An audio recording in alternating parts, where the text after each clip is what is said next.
Which year was it? 1995? 1995, yeah. 1995. There was this thing called the internet. Everybody thought it was a fad. I'm going to invent Fox News, 92. There you go. 95, I just finished up my undergrad, and they were doing like a little bit on the internet, on the internet, not website. I remember UVA gave everyone email accounts. And my wife went and did research in Los Alamos for the summer on the particle accelerator, and I just tagged along, and it was a temp, like checking dosimeter badness. And everyone there had these Macs, and they were doing, like the guy was chatting with his girlfriend every afternoon at 2 o'clock. He's in Los Alamos, and she was in I think it was Virginia Tech. So everyone had this email thing. I was like, I gotta get me one of those emails. and then I went back and worked for University of Virginia. And I still remember it was DIV7W was my ID. They give you this online storage space, which is web enabled, and this email. And the first time I discovered listservs, it was like 2 hours every night, just opinions about everything, for sale, politics, and all of this, just hours and hours. My wife said, what are you doing? I said, look, there's text on the screen. There's somebody else out there. That's where it started. And now you're hours and hours. And then somebody's like, you can look at pictures. Take these 8 files, download this thing called UU encode. No, wait, it's on the floppy because there was no download. I'm like, take this, do that, and add these files and link to them. And then if they're not corrupted, it might show you a picture. It was like the whole box of chocolates. You never know what the picture is. You open it up. Like, oh, no. Honey, look, no way. It's just, and remember how nowadays nobody dithers their gifts. Oh, yeah. But it used to be blurry and Yeah. Well, and links, I mean, web design was so simple back then. Right. Just green and black, and you could have any colors you want as long as it was green and black. Right. Wow. I remember, do you guys remember the LC2 or the LC3, the Mac? Mm-hmm. The pizza box Macs? Mm-hmm. And the center. So people would come in with their own RAM because we sold RAM. And this is the university store. But we had a half-hour minimum labor charge. So they bring in their own RAM and say, well, I'll just pay the labor. And you're thinking, like, how do this is going to take me exactly 27 seconds to install. And I can't charge them $30. So we're like, can you leave it here for a little while? Yeah. Come back this afternoon. Oh, sure.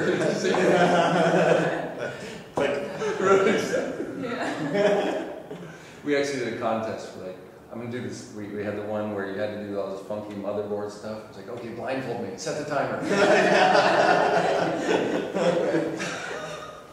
Yeah. Yeah, I remember the first things I got into doing was CD, and that was like CDs were the big new thing, and this is like 95, 96, and they had a CD burner, and they're like, we need you to make a interactive class on a CD, and we're going to burn CDs, and we're going to give them out to all the students in the class. And then they bought like, Director 4 and Premiere, and they came with floppies, like 27 floppies. Yeah, install. And I spent like a year learning how to put together a screen-by-screen show. And of course, we had video in it, but learning lingo. Yeah, learning lingo and debugging lingo, and that was a freaking master. That was the first open source stuff we did because on the lingo there was Jason Fuller was a lingo master. When I found postform.com, that was the first discussion board that I'd ever participated in, and that used to be a place where people would go. And I don't know what's going on. I haven't been back there anytime recently, but that was where people used to post information about Premiere and Director and Photoshop, and it was a discussion forum, and that was the best support. I mean, the manuals, had errors in them, and you couldn't really rely on them. Plus, they were, they were about that thick, and you couldn't read them all. But people would post code up there, lingo code, and ideas and how to do things, and that's where I started. And this whole idea of you find stuff out now by going to the internet and seeing what people say about it. You remember the first big time multimedia CD, Alice to Ocean? Yeah. The camel and that was it. People would come and say, look at this, and it's video, and it's beautiful photography and everything. And when Apple decided that all machines must have CD drives, but you could still buy a PC without it, and it's like, why would everyone need a CD? And then they took the floppy. Yeah. Right. Well, but before they did, remember they came out with a machine that had the built-in 486 motherboard. Mm-hmm. But Oh, yeah. they used that long chassis which had the power button right next to the floppy drive. So the PC users bought their first Mac And because turned it off. and they used that to eject the disk. Yeah. But on this CD, we did animation of DNA and animation of So you were cell processes. It was frame by frame. Well, it was all frame by frame, and then putting it together in Director, and then animating it, like just running the scrub, having it go there, the go-to frame at the end, and that was and then trying to build a quiz in that. I mean, we wanted to build a quiz, but it was really, really very hard to make random questions, and so and I had a pool of like 10 questions that I'd cycled through, but that took me about a month to figure out how to do a random. Did you just use FileMaker back then for that sort of thing? Well, if you were shipping. Yeah, it wouldn't build an executable. The idea here was you put it in the CD player, and the magic of Director back then was it was cross-platform, and of course you couldn't really do anything on the web because there wasn't enough bandwidth, and so the idea was you build a bunch of these CDs and you give them to people, and they would run them off of their computer and start them up, but it was at that time hard to make a dual platform CD. Well, I remember that's why we sold so many Macs, because we're like, well, 9 out of 10 CDs aren't going to work in a PC like you expect. The sound cards and drivers and this and that. But a lot of what we did with that CD, you can now do with the lesson module. When we started working on this WCLN site for the World Conservation Learning Network, and they wanted to build basically a interactive CD online, and we did a lot of coding for the lesson module to do things like the left menu, so you could navigate on the left, and nicer looking buttons to go back and forth that were always in the same place. And then the randomization stuff, they had a simulation that they wanted to run through, and they had basically 3 simulations. So and this was about managing a river. It's still up there at wcln.org/CMS, Moodle 1.3. And but you can go in there as a guest, and you can step through it. And we used Crazy Talk to make the animated characters. Right. So you'd have a government minister who said, okay, we've got this problem with the river, the farmers aren't getting enough water. And then it would give you that little scenario. And then the next time you took it would give you a different scenario. And so that, stuff with random, with clusters and random questions we put in there to build a randomization element into the lesson. And someday I hope to, make it persistent so that you can have a random pass based on what you had done previously. Well, that's coming. Yes. Learning design. Yes. Learning design. Yes. That'll be So learning much design. of this is and once we get some of these standards in place, and then you can start building those things.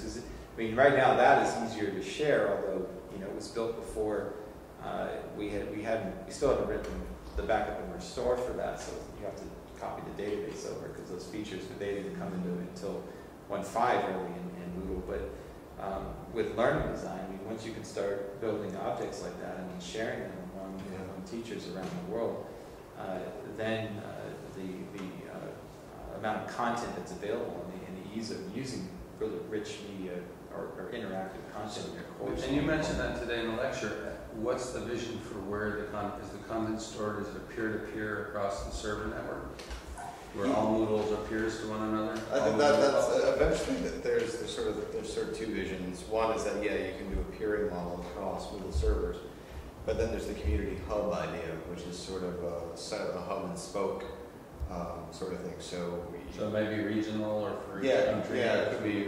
It could be some that are regional. There could be some that are commercial. There could be some that are basically. So where the state could have all of their. Yeah. And how does this relate to something like Hive?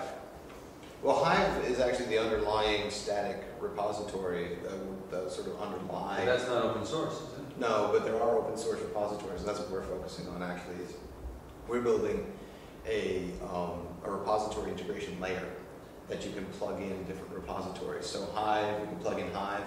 You could plug in Alfresco. You could plug in Jackrabbit or. But so by plug in, you mean that if I'm building a course, I can just go and browse for, and it will see those transparently. Well, if you've got it configured that way, or if your district or or your university has, they choose one of these content management platforms and they put it underneath, kind of put it underneath Moodle. So Right. Moodle sits on top of it, so all the static stuff that you put into it goes into this content store. Right. And then whether you share that out or how with the rules of that's up to you, and that's up to the content store. Moodle has nothing to say about that. So what's shared globally across that particular server then would show up to teachers? Yeah. So anything that's shared globally, or you could say, oh, I want to share all my content with everybody in my department. So somebody in your department could then be looking at it and say, oh, that's cool, pull that into my course.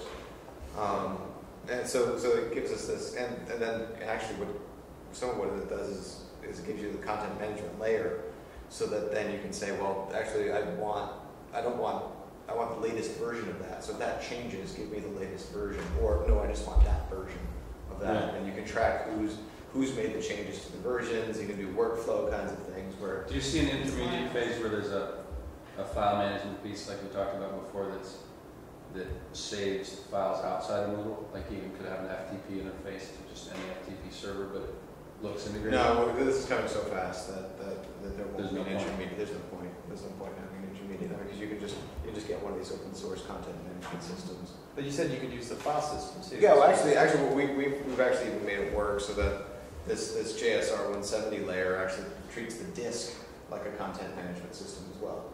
So then with a Apache, you could set it up so that you could FTP to your departmental directory, and then it would show up. And I just set up WebDAV and drag it. well, yeah, WebDAV. There's a PHP WebDAV library. We worked a little bit with that about a year ago, but that would be a nice thing to finish development. And actually, I think we had it worked out. This was actually Rob Woleb was now doing a Google Summer of Code, but we had it worked out to where it would actually give you the courses that you were a teacher of, and work with the Moodle file permissions and file PHP, and then you could drag and drop into the course. We had actually worked something out that's very similar. We actually been working a prototype, something very similar. I think it's actually contributing somewhere. But I'd love to imagine if I could click files, and instead of going into that file manager, I would go right to a pop-up WebDAV window. Yeah. Where I see the files and I could drag them and drop, just do that. Yeah. Or you just you create your syllabus on your computer. Sure. You mount your Moodle course right onto your hard Right. drive. But what we want is to stop backing up that static content because it's bogging down the system on the cron job. Well, yeah, and that's So I want that in a separate, be able to disassociate it. Well, what we've done is actually we just put a SAM underneath the. So actually our Moodle file store is just on the SAM. But does it know not to go and back those up? Yeah, you can turn off backup files because they're backed up separately. Oh, I see. But So if all of those files go there? Yeah. So any static file we have goes on the SAM because that's the directory. But how do you categorize this? If I go, a student attaches an image to their profile. If it's in the files, Okay. then it goes on the SAM. So if it would be in files, then it goes on the SAM. And so when we back up the Moodle courses, we actually just basically are backing up everything that's in the database. And then because the static. So then on the SAM, you can just back it up as tape as a separate. Yeah, well, it's backed up separately as part of the SAM I backup. wonder why we're not doing that. I figured it out. Yeah, it's a good idea, I think, to have a separate media server for your file Right. storage. It's just the problem is we pitch it as a simplicity issue. Look how easy this is to do, and then I immediately turn around and say, "But if you're serious, you're going to need to put it." Well, that's where the enterprise versus just kind of setting it up and getting to use it. But you're going to have to do that with any enterprise system. It gets a lot more complicated. There's just that whole thing of you teach somebody something and you want to give them a best practice from the get-go. Yeah. And you can't always because the best practice is not the most Well, straightforward. it depends on the level that you're teaching them at. But Michelle does a 2-day training course for a bunch of teachers. She doesn't have time to get into. No, but the teacher should know about it. But some of those teachers will upload 300 megabytes of video. Yeah. That's what they did. Tony Missa did there. Yeah. He's just like, I need to upload to be raised to 58 megs because it's 20. Brian's like, When we did this training, though, 98% of the teachers aren't going to upload. Right, no, but that. So Right. yeah, and then you deal with those specific cases and. Because he said, "What is this FTP?" And I'm thinking, "Oh yeah, you're a business guy. Right? You made millions in the stock market, not on computers." Shit.